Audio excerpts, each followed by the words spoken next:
Yes. Okay, we're working. Yay!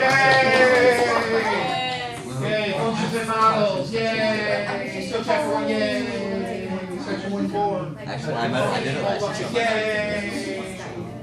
Shut up.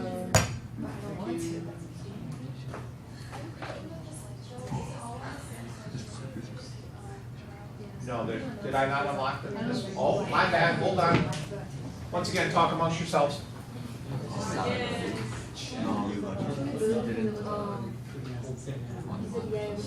What there are we? 3? Hold on. Hold on. Yeah. Okay, now you're good to go. Slideshow's in there now. Sorry. Objectives for today. Can you find the domain and range of a function? Domain, easy peasy. We'll talk about that. Range, sometimes easy, sometimes not easy. We're going to glaze over that today and not talk too in depth about it because I'll show you some stuff later on that will help. We're going to do some transformations. What's the fancy, if I ask you to summarize for your 7-year-old brother what a transformation is, what does it mean? Go. Moving around the graph. Moving around, what else could you do to a graph? Other than moving around. Scrunching it. Reflected. Reflected. Opposite of scrunch would be Stretch. stretch. Okay, all that fun stuff. We're talking about a composite function. What's a composite function? Don't be bashful, say it loud, say it proud. Function inside a function. We're going to take it to the next step of what we talked about the other day when I talked about where the absolute value function came from. And I took that parabola and I put an absolute value bar around it. Some of you threw up a little bit in your mouth. We're going to explain how to easily do that. So we're going to take the absolute value of non-pretty functions. Easy peasy. So here we go. Let's see. Start with this mother function. Square root of x. Sketch a graph.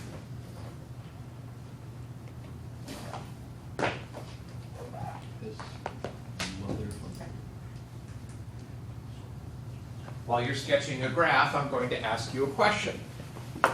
The question is, what is the difference between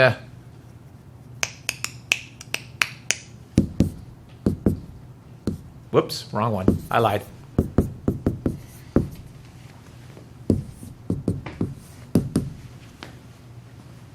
Those two functions.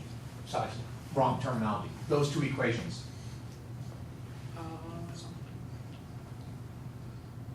They're the same. Possible answer, they're the same. They're not, but that's a possible answer. Yep.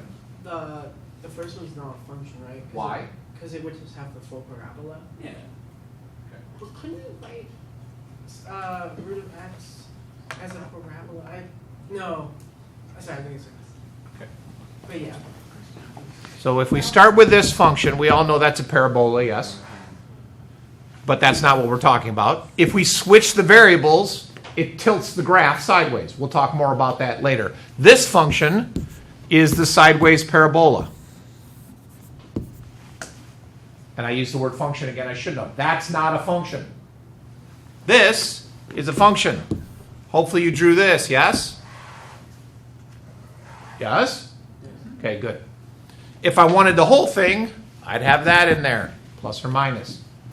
So by restricting it only to the positive portion of the graph, we get something that continues to be a function. So we're good to go there. That wasn't really what we're doing this for, but it was something worth mentioning while we were on it, just to make sure we're on the same page.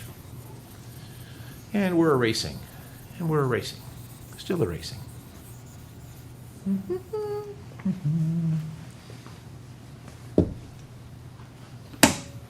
So you should have something like that.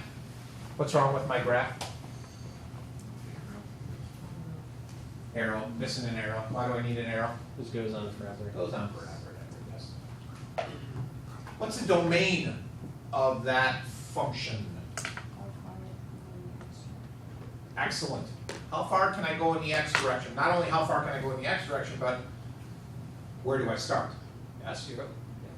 0 to Infinity. infinity. So how you want to use your answer to this question is up to you. The College Board doesn't care. So maybe last year, you all know interval notation, yes?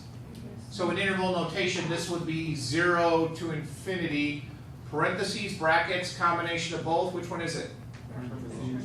Bracket, then parentheses. Infinity never has a bracket. It's always parentheses because you can never get to infinity. Okay, good. Or you could say x is all of it. You know, there's about 4 different ways to say it.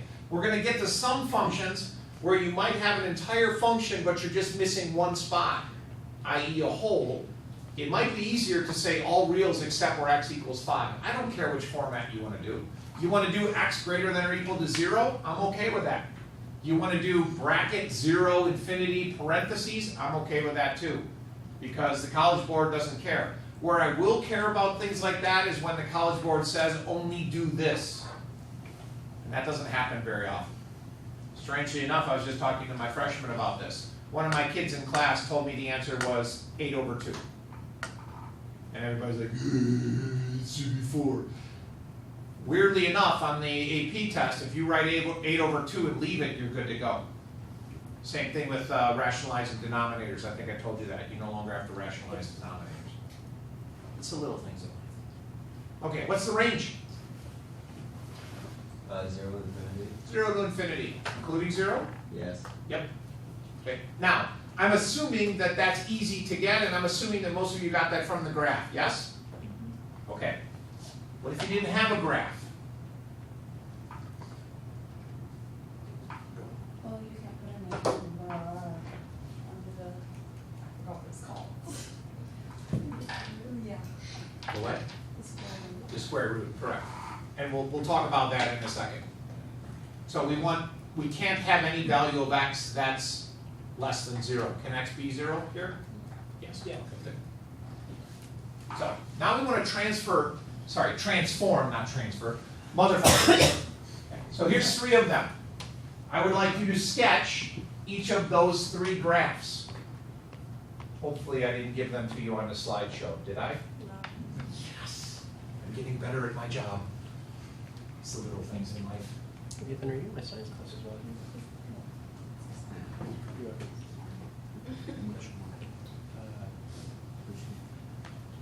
If you're feeling saucy, you could have the color match the color of the question. So you can draw your yellow one in yellow, you can draw the green one in green, and the blue one in blue. But again, this is America, like power right on. You don't have to do that.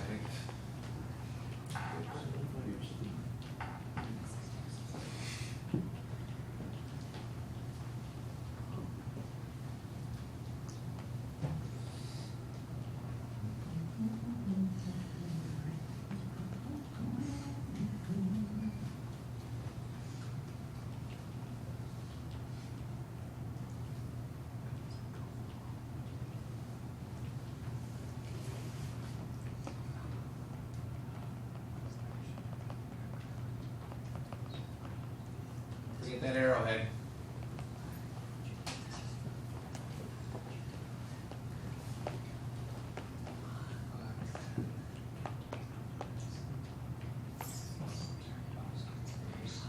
Stop.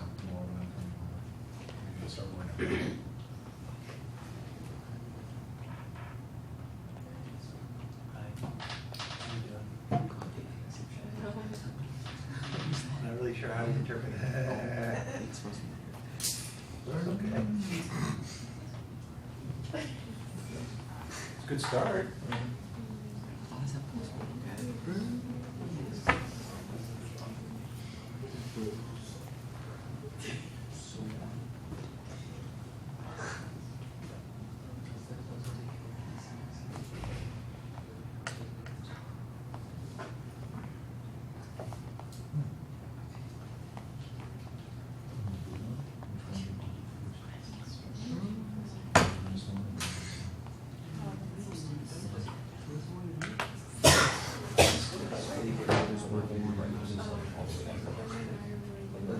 Sitting better. Or what do you want?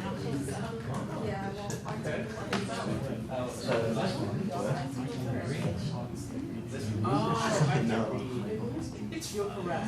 I We haven't heard any. I think it's easy for them.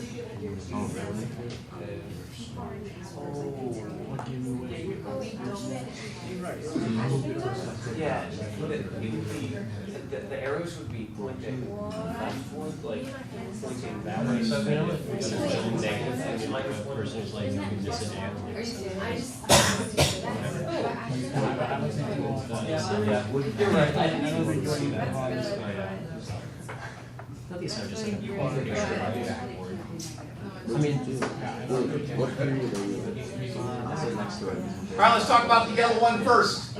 Now, how do you solve these problems if you're asked to graph? Now, one way would be to just take out your calculator and graph it and see what it looks like. However, you could also plot points.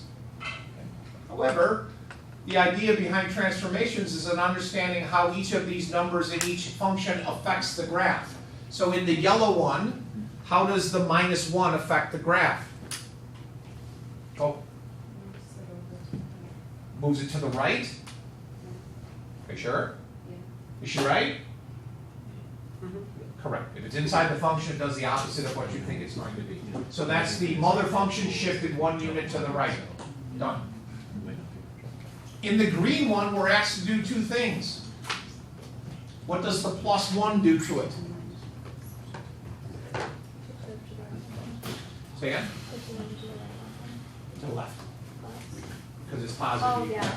Goes to the left. What does the minus sign on front do? Be specific. It flips. It flips. Okay, not goes down, it flips. Big difference. One shifts the whole thing down, the other one flips. Which one do you do first? And does it matter? No? So are we all in agreement that if I did it wrong, by the way, you're supposed to move it first and flip it. If I flipped it then moved it, our graphs would look the same? Yeah. Yeah? You sure? Okay, so then order doesn't matter? Not on this one. Here. Not for this one. Not on this one. Does it matter? Maybe. Probably. Maybe. I Good. can't think of anything to problem. It does matter. So how do you know which one to do first? Inside of the. Yeah, basically it follows the PEMDAS rules. The reason you would do the +1 first is because it's inside the square root function. The last thing you do is multiply by -1. In none of these examples does it matter. In the blue example, whether I move it to the right one or down one, or I move it down one and to the right one, you're going to get the same picture. However, the right way to do it is to move it to the right one and then down one. Okay, so there's shifted 1, there's shifted and flipped, and there's shifted and shifted, horizontally and vertically.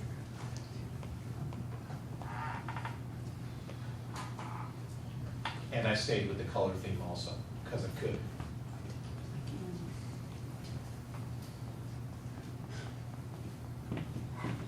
All of this is predicated under the idea that we are understanding what the mother function looks like first, and then we're understanding how each of those components affects the mother function. Which it seems, walking around the room, that you all have a fairly good grasp on that. Is that an accurate statement? Okay, good. So I'm not going to beat a dead horse. I'm just going to go, oh, hey, let's go back to that, domain and ranges. Seeing the 3 pictures that you have in your notes, or seeing the 3 pictures up there, did you have any problems doing domain and ranges? No, beautiful. Let's move on. So early on, what I'm going to talk about with domain and ranges, more in particular with ranges, is to just kind of BS your way through it. What I mean by that is, if you can graph it, great, you should have no problems doing the range. Sometimes, however, if the function gets very complicated, the range can be challenging. Domain is easy. We'll get to that in a second. Later on, we'll talk about other ways to find the range, which I think you talked about last year, and you might know where I'm going with that, but again, just as a tease here. Okay, so there's some pictures summarizing what we can do with the graphs. A little hard to see up there, but if you look at a TV, you can see what's going on. So if you look at the one to the far right, we're starting with the mother function of the x squared, and there's a lot going on in there. It's moving 3 units to the left, it's flipping over, and it's moving up. And all of a sudden, in that problem, the order matters. If you screw up that order, you get a different picture. But again, you have a fairly good grasp of that, so let's just jump to this screen, which is a summary of all those transformational functions. The way that I always remember this is if the C is inside the function, it does the opposite of what you think it should do. Because in that second line, the horizontal shift goes to the right, even though it's a minus C because the C is inside. For the vertical shifts, the C is outside the function, so it does exactly what you think. Plus C is going to move it up, minus C is going to move it down. And then the reflections, minus sign out in front flips it over X, minus sign inside reflects it over the Y. The way I remember that is I think of X squared. If I put a minus 1 inside X squared, it doesn't affect the picture at all, because the parabola just reflects onto itself. Whereas if I stick a minus sign in front of X squared, it's going to flip it over the X-axis. But you remember it however you want to remember it. Okay? So it appears that you have a fairly good grasp on this. Is that an accurate statement? Excellent. Okay. Going back to domain. Because we deal in the real number system, and only the real number system, no i's, no imaginary numbers, there's only two things we care about. You can't have a denominator equal to 0, and you can't have a negative square root. That's it. Everything else is fair game. Strangely enough, later on, we're going to argue a little bit about 0 over 0. So Abby, just for giggles, let's argue now. What's 0 over 0 equal? 0. Why? You're not wrong. Why? Because you can't divide by 0? So why would it be equal to Oh, 0? wait, no. Is it 1? Why? So you divide by the same. Excellent answer. Agree? Any number over itself is equal to 1, yes? 7 over 7, 1. 10 over 10, 1. Negative 7 over negative 7, 1. Excellent answer. Anybody want to counter that? Liam? Anything divided by 0 is undefined? So you're arguing undefined. Yes. Interesting. Other Liam? I feel like this depends on how division is defined. Like, okay, so the reason you can't divide anything by 0, right, maybe you can 0, but I'm getting to that, is because you can't put something into 0 groups, but you can put 0 into 0 groups. So, like, that would still be 0 groups, though, not one group. You lost me with the groups. Nathan? 0, the numerator is equal to 0. Like if you're Why do you got to do that? We're arguing about two answers. You got to throw a third answer in there. Yeah. Wait, so we got 1, we got undefined, and now Mr. Smarty Pants over here throws in 0 because the numerator is equal to 0. What do you want? I don't think it can be 1 because you can't just 0 times 1. No, she can win. Because why? Because like if you do 0 times 1, like 0. Did that in my head. oh wait. Well, I mean, why isn't it negative 1? Like, 0 times 1 is 0. yeah, but like, I'm pretty sure of that. I'm just thinking about that. I didn't. We understand the dilemma, yes? So how do we handle that? We choose not to talk about it until later on. Then we argue about it some more. Which answer is correct? Maybe. All three of them or none of them. Let's move on, shall we? Because the other thing we're going to talk about is what about infinity over infinity? It depends on how big the infinity is. There is no depend on how big infinity Well, is. Infinity is infinity. Well, they're Wow. It's like equal and one. All right, hold on. Since we're this is fun. Okay, so what's that equal to? Infinitesimal. That's a very good question. Right? An infinitely small number. Also known as? The next number after 0? No, it's actually 0. Infinitesimal. Well, but it's not. No, it's. Oh, I'm pretty sure it is. It's infinitely I'm pretty small. sure it is. It's not. 0 isn't infinitely small. It just doesn't have values. Well, you could also make it. There are different types of infinities. Are we good with this concept? Think about this.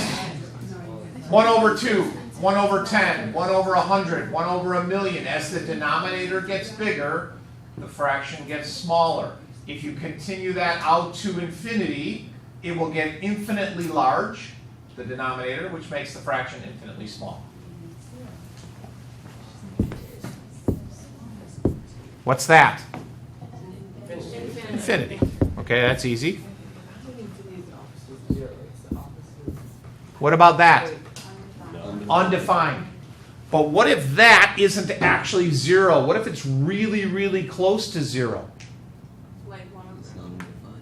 Then it's infinity. Well, Then it's a right. big. Yeah, but it's close to infinity. That's going to cause some problems. And then just to make matters worse, Should we be writing this down or no? No. you can do whatever you want. This is America. That's one. Infinity's good. What? No, I'm just. It depends on the value.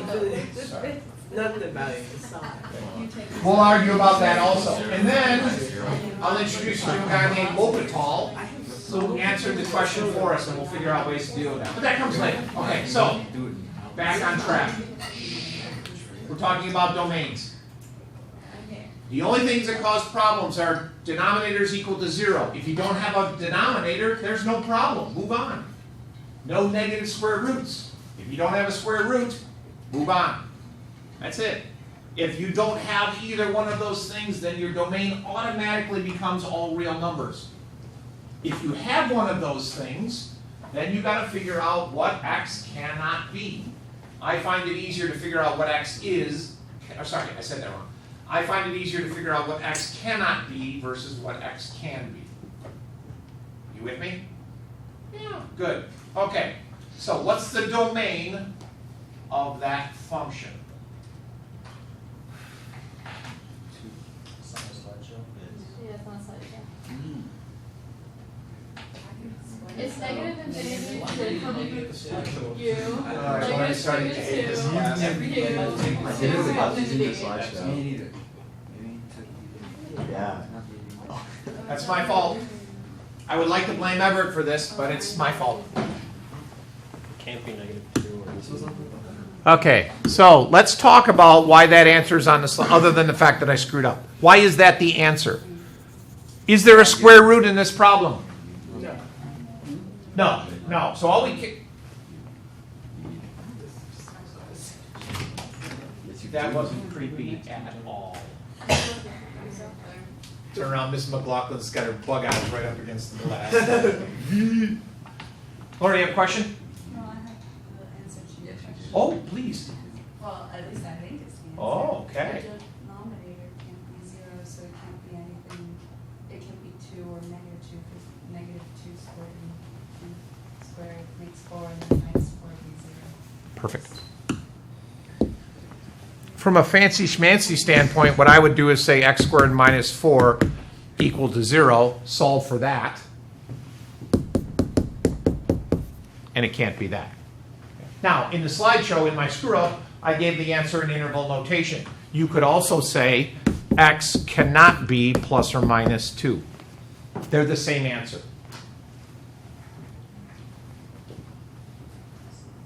Okay? Problems.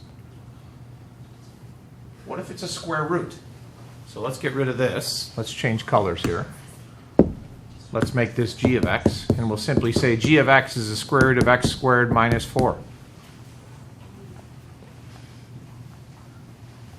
No denominator, so we don't care about 0, but what we do care about is the fact that x squared minus 4 has to be greater than 0. So a little refresher for... Yes? I think I have the answer. Do you? Yeah. Share. 2 infinity, but there's a bracket around the 2. Why? Because it equals 0, which is not negative. So like it's a point on the graph. I lost you. I'll show you how I would solve it. Okay. I know that x squared minus 4 has to be greater than or equal to 0. Because remember, square root can be equal to 0. You remember doing this last year in pre-calc, right? Solve for critical numbers. You've heard, please tell me you've heard that term before. Yeah. No?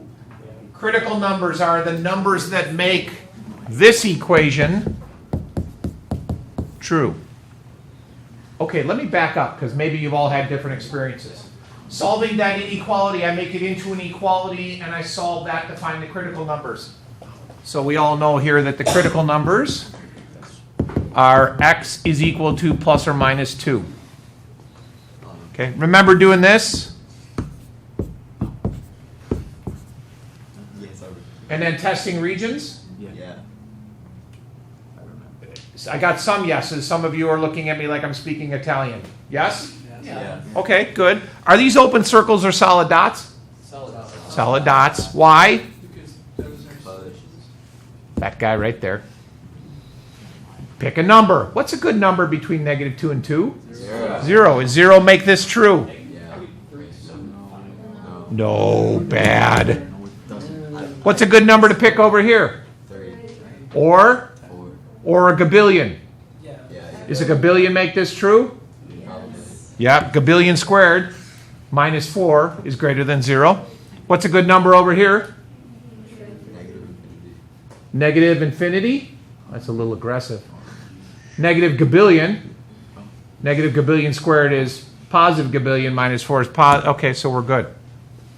So now I have my regions, or my interval, where it's true, which would mean negative infinity to -2, bracket, union. Everybody forgets about that. 2, comma, infinity, parentheses. What do you need?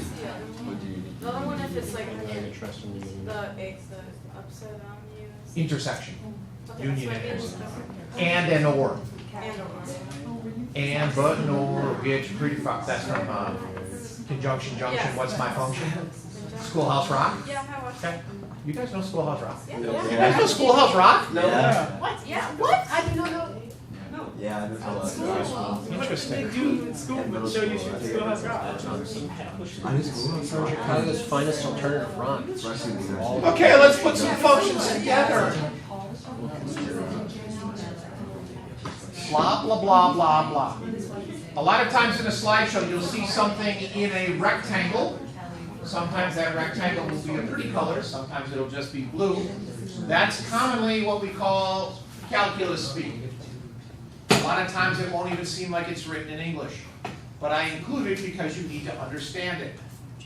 I'll also sometimes put translations in. Now, one thing I want to warn you about is the difference between these two things.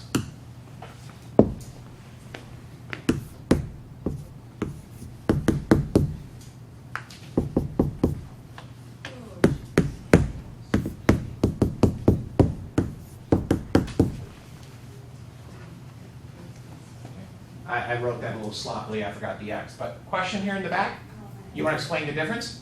I can, but my head was just itching. Oh, you're just itching your, okay, well explain the difference then while your hand's in the air. It's like you just don't care. Well, the top one of them goes like inside the other. I don't know what to say. Like, Which one? like, Does G go into F or F go into G? I think G goes into F. Correct, G goes into F. And then the other one, you're finding like what the functions would be, like the resulting functions, and then Good. Bottom one is multiplication, top one is composite function. Okay, and again, we go backwards here. Right to left. G goes into F.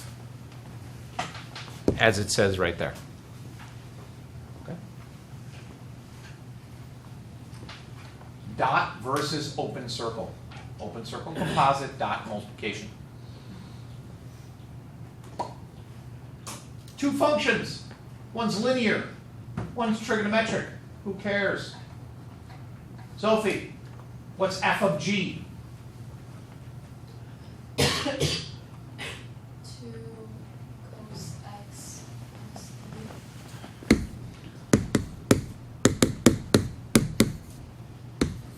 How'd she do? Outstanding. Sophie, what's g of f? cosine 2x. Well done. Right now, we're not going to deal a lot with domain and range. We'll get to that later. Domain and range of composite functions take too much time, and we don't have the time right now. We will get to it eventually. Any problems? Please tell me this is all review, yes? Yeah. Okay, good. This will be very quick. We talked about this already. The graph of the absolute value of x is the v. We talked about how we get it, but we wanted to talk about that. So what happens when the graph of the function is an absolute value of a polynomial or the absolute value of any function? It doesn't matter what it is. It's really easy. Just take everything below the x-axis, flip it over. That's it. It doesn't matter how complicated it is. It doesn't matter anything about it. In fact, let's practice a little bit. Hopefully you all have Desmos on your iPads, yes? Okay, fire up Desmos and graph the sine function.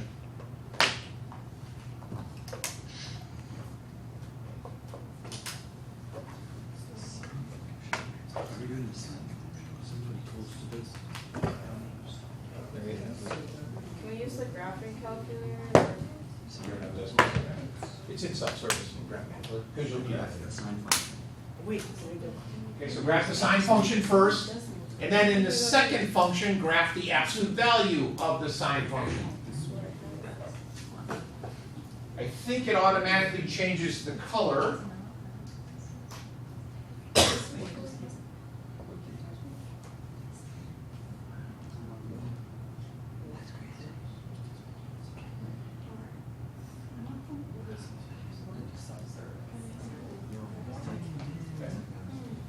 So I think most of you should be blue and red, or red and blue. Still downloading. Why is my green?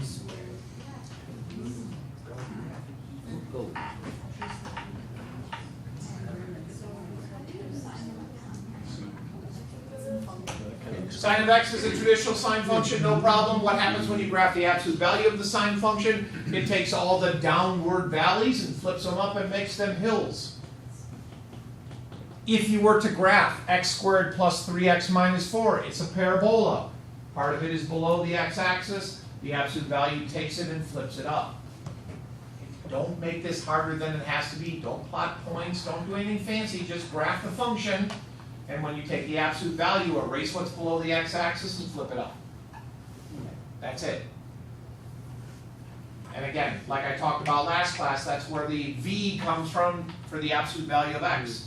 It's that line y equals x that's had the negative part flipped up on top. Good? Okay. Good to see that's a reflection next to it. I did that. Reflection over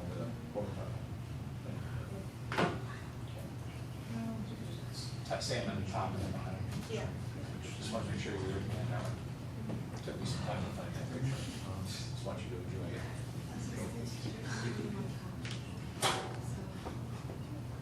Questions so far? Almost done. This will be really quick because we're not going to talk too much about it. But I will need something from you. Does anybody have a $20 bill? Oh, actually, yes. Could I borrow it, please? Sure. You're a good man. I gave it to We're talking about E a little bit. What is E?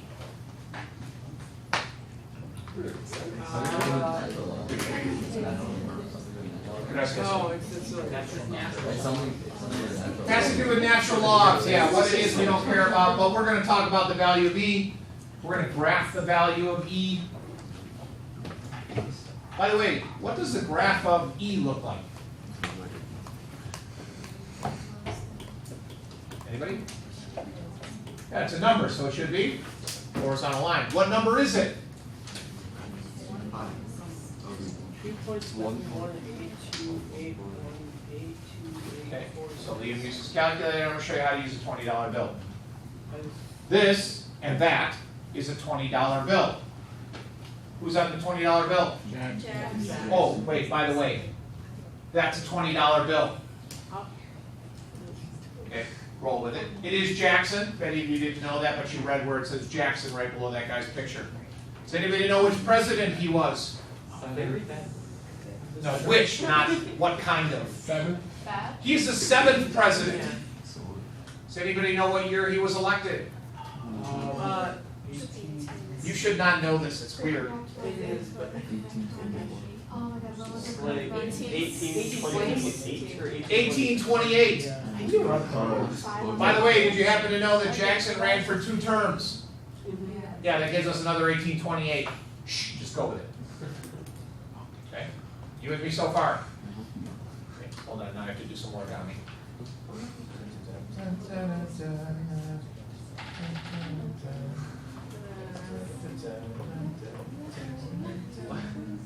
That's What what, is that song? that's what's regular. I don't know, I just know it. That's every single GTA 5 kids YouTuber ever, and it's just like. Almost done. Hold on. Mind right now. Okay, so I know that some of you had an outstanding geometry teacher, so you would be able to answer the question, what is this? And don't tell me it's a $20 bill.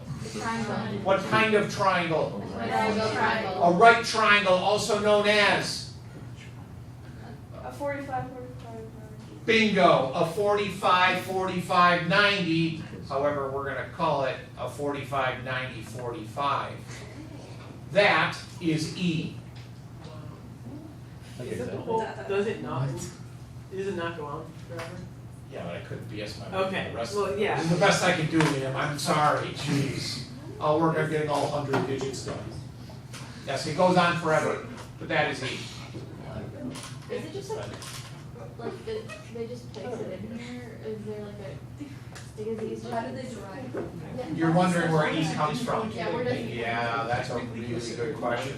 You would think that your math teacher would teach you that, yes. Is that, Well, we'll see. No, comes later.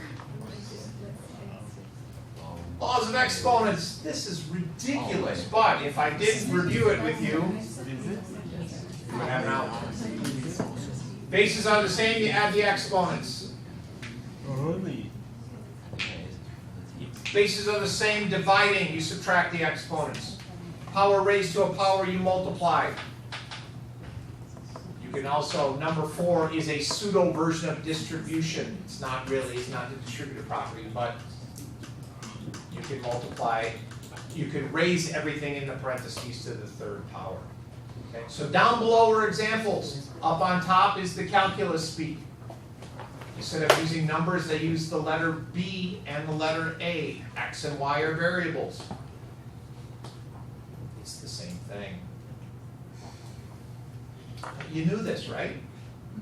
Good. We're done. Any questions?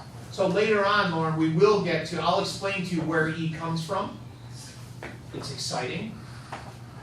But we need to do some other work first because you don't have the calculus yet to explain it. And that's why last year in pre-calc, nobody told you where E came from because you need calculus in order to explain it. Which we'll get there eventually. Let me stop this bad boy.